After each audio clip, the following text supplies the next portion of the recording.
Quer aprender? Quer discutir isso? Vamos falar hoje sobre a pré-história. Se liga só!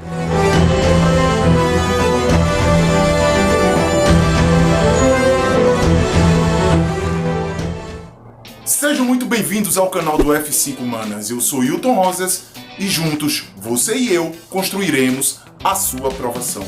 Se liga só, galera, antes de falar sobre pré-história, é interessante que a gente tenha a definição do que é a pré-história. Pois bem, esse termo utilizado enquanto aquilo que antecede a história está ligado ao período da origem humana até a questão da invenção da escrita. A escrita, por muito tempo, foi o divisor de águas da história para definir o que vinha antes e o que vinha depois da história. Sendo assim, passando por esse princípio da escrita, o principal fator que iria definir aquilo que poderia ser documentado enquanto história. Nesse quesito, nós vimos que, com o passar dos anos, a análise da história, que vai ter como todo vestígio a passagem do homem através do tempo, não vai utilizar mais esse termo, porque o que não era considerado história passa a ser considerado história. E pasmem, é o maior período da história humana. Então, se liga só nessa aula que ela tá o bicho, assiste até o final, aproveita esse momento, já deixa o like no vídeo, se inscreve no canal e compartilha entre os amigos. É importante também que você sempre deixe seu feedback dentro dos comentários e que baixe o nosso material didático. Partindo do princípio que a pré-história é o período que vai da origem humana até a invenção da escrita, nós iremos trabalhar aqui o conceito da origem humana até as primeiras civilizações. O nosso intuito nesse novo módulo é trabalhar a pré-história e a antiguidade oriental, ou aquelas que seguiram o modo de produção asiático.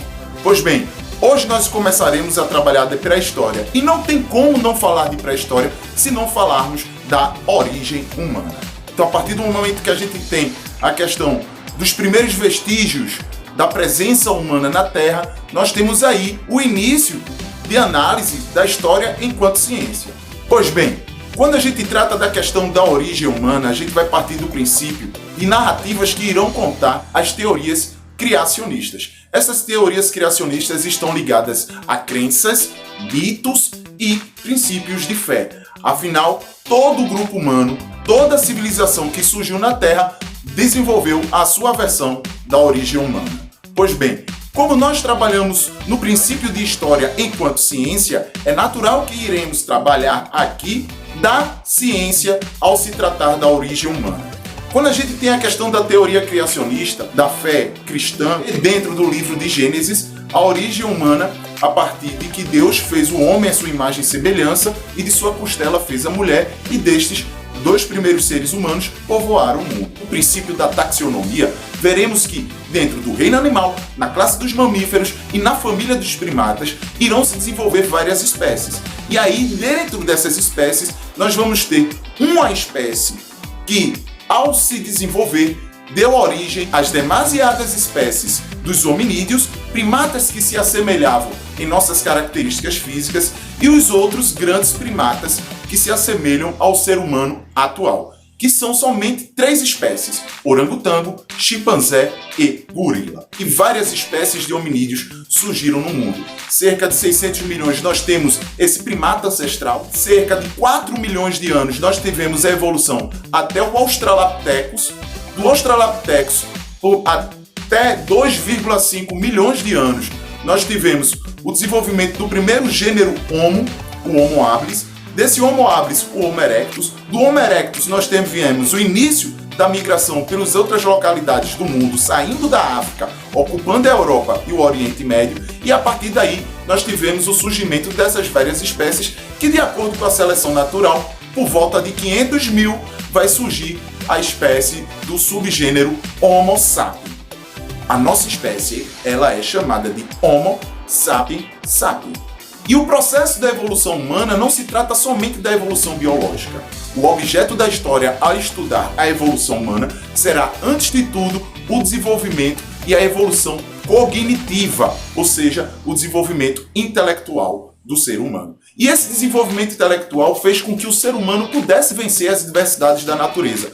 Lembremos que nós, enquanto seres vivos, não possuímos defesa natural e graças à nossa capacidade de racionalizar, observar e interpretar o mundo que vivemos, tivemos aqui o desenvolvimento de nossa intelectualidade. Sendo assim, nós desenvolvemos hoje, através do cognitivo, ou seja, através da prática de se fazer cultura, de transformar material ou imaterialmente o ambiente que se vive para de acordo com as nossas condições. Isto é, o ser humano ele não se adapta ao meio ambiente, mas ele faz com que aquele ambiente se adapte às suas necessidades. E isso parte do uso de sua inteligência. Então, por volta de 500 mil a.C., nós temos o surgimento do gênero Homo sapiens, e aí dentro desse subgênero, o homem de Neandertales, ou o homem de Neandertal, o homem de Cro-Magnon, e por fim, por volta de 100 mil a.C., nós tivemos a nossa espécie, o Homo sapiens sapiens, o homem sabido que sabe. Ou seja, o homem que sabe, aquele que tem consciência, aquele que tem a capacidade de uso da sua intelectualidade transformar o mundo. Então, até chegar a esse período de desenvolvimento do homem, desse processo de evolução cultural, nós podemos colocar simplesmente numa dica aqui: o homem viveu na selvageria, o homem viveu na barbárie e o homem chegou à civilização. E esse processo ele marca muito bem dentro daquilo que a gente chama em pré-história de períodos ou fases históricas da pré-história. Então a gente vai dividir esses períodos em 3 períodos. Primeiro, nós temos o maior de todos e, consequentemente, o maior período da história humana na Terra, que é o Paleolítico, que vai de 500 milhões, alguns colocam de 4 milhões até o surgimento do Australopithecus, até por volta de 35 mil a.C., quando o homem de Neandertal começou a se tornar extinto na Terra. Nós temos o Mesolítico, que vai de 35 até 10 mil a.C., e nós temos de 10 mil até 4 mil a.C., o chamado período Neolítico. Lembremos do seguinte: onde há o prefixo paleo, significa antigo, lítico, pedra. O que é pedra? Porque pedra era a principal matéria-prima utilizada pelo homem para desenvolver suas primeiras ferramentas de forma rústica. Então pode ser chamado de Antiga Idade da Pedra. Nesse período nós teremos o desenvolvimento da evolução biológica até a evolução cognitiva do homem, sapiens sapiens. O Mesolítico parte do princípio de quando nós começamos a nos tornar parcialmente sedentários, já tínhamos o domínio do fogo, a utilização do cozimento e o aprimoramento de algumas ferramentas. E o Neolítico, a nova idade da pedra, ou a idade da pedra polida, ele é marcado justamente pelo aprimoramento das ferramentas e o desenvolvimento da agricultura e da pecuária, chamada de Revolução Neolítica. Então, qual é a importância da Revolução Neolítica? A partir do momento que o homem se torna sedentário, ou seja, ele deixa de migrar de regiões para regiões, torna-se fixo em um determinado local, ele vai agora produzir seu próprio alimento, ele agora vai criar seus próprios animais, ele agora tem a necessidade de ficar firme. E a partir do momento que ele fica firme, nós veremos surgir a primeira instituição social da história, a família.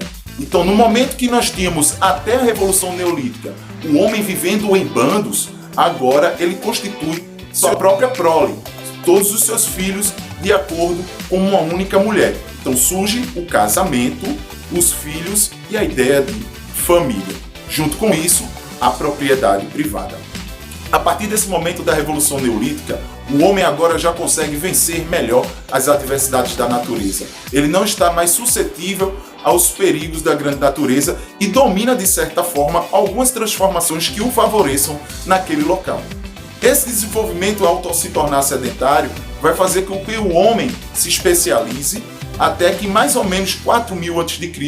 ele entre num novo período que data-se da pré-história, mas que está ali na transição entre a pré-história e o início da Idade Antiga, que é o chamado período da Idade dos Metais. Então uma dica aqui rapidinho para facilitar a questão, para você entender a Idade dos Metais. Você vai colocar CBF.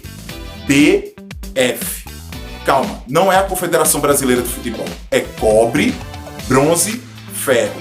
Ao lado de cada letra dessa, você vai botar 3, 2, 1. 3000 a.C., cobre. 2000 a.C., bronze. 1000 a.C., o ferro. Então, o uso dos metais favoreceu para que as ferramentas fossem aprimoradas, houvesse um desenvolvimento principalmente de arcos, flechas, facas e outros materiais que se tornaram materiais bélicos, fazendo com que alguns grupos humanos se organizassem, tornando exércitos, e esses exércitos começando a tomar outros territórios e ali se sedentarizarem. Nesse momento, chamado de barbárie, nós vamos ter a divisão social do trabalho, a especificação do trabalho, e com isso nós vamos ver a segunda instituição social, a estrutura social, a divisão da sociedade em classes. E com isso, crescendo a burocracia, nós teremos o surgimento das primeiras cidades até evoluir nos primeiros estados, ou seja, nas primeiras civilizações da história. Mas isso é um assunto para uma próxima aula. Não se esquece de se inscrever no canal, de baixar o nosso material aqui na descrição do vídeo, de deixar o like e compartilhar entre seus amigos. Beleza, galera? Beijos, abraços, fui!